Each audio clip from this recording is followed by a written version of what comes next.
તમને આજે જો લોકેશન જોઈને કંઈક અલગ લાગતું હશે તો આજે અમે ફરવા માટે નીકળી ગયા છીએ અને કઈ જગ્યાએ ફરવા માટે આવ્યા છીએ તે તમને આગળ બ્લોગમાં જોવા મળી જશે એટલે બ્લોગમાં આગળ બન્યા રહેજો।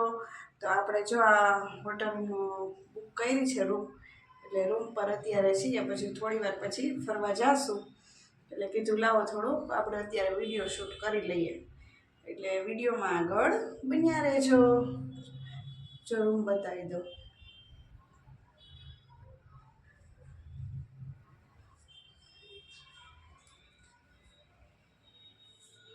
જો આ મિત્રો સરસ મજાની એક લાઈન લખી છે આમાં તમને ઊંધું દેખાશે પણ વાંચીને બતાવું છું કે નવો દિવસ છે નવી વાત કરીએ કાલે હારી ગયા હતા તો શું થયું ચાલો આજે નવી શરૂઆત કરીએ। તો મસ્ત મજાની એક લાઈન લખી હતી કે ગમે તેવી પરિસ્થિતિ હોય આપણે હારી નહીં જવાનું એક નવી જ પાછી શરૂઆત કરવાની એ રીતનો આ મસ્ત એવો સુવિચાર લખ્યો હતો અને આ આપણો રૂમ છે જે આપણે અત્યારે રોકાયા છીએ અને અહીંયા બધો મારો સામાન પડ્યો છે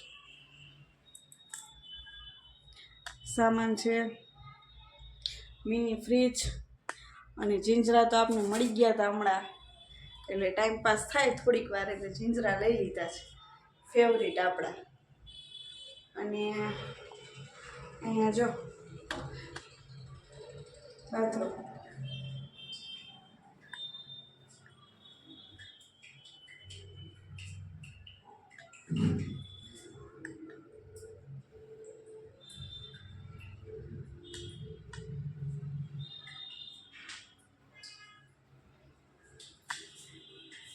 આ રીતનું છે કંઈક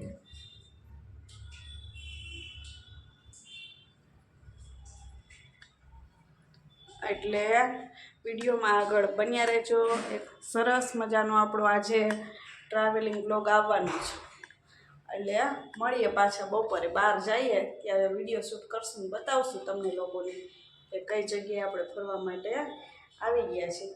સીતારામ હર હર મહાદેવ મિત્રો। તો જો આપણે આવી ગયા છીએ અહેમદપુર માંડવી બીચનો નજારો તમને લોકોને બતાવું છું એટલે વિડીયોમાં આગળ બન્યા રહેજો। જો અતિથિ દેવો ભવ સૌ પહેલાં તો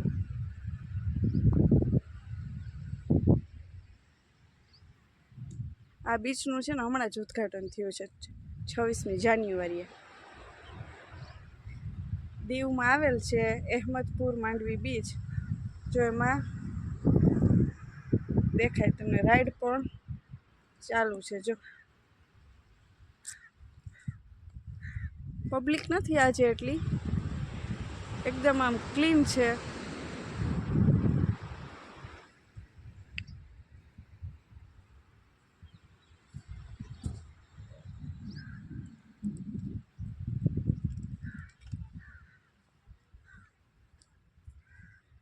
આપણે હવે બીચની નજીક જઈએ છીએ એટલે થોડી વાર પછી પાછો વિડીયો શૂટ કરીએ।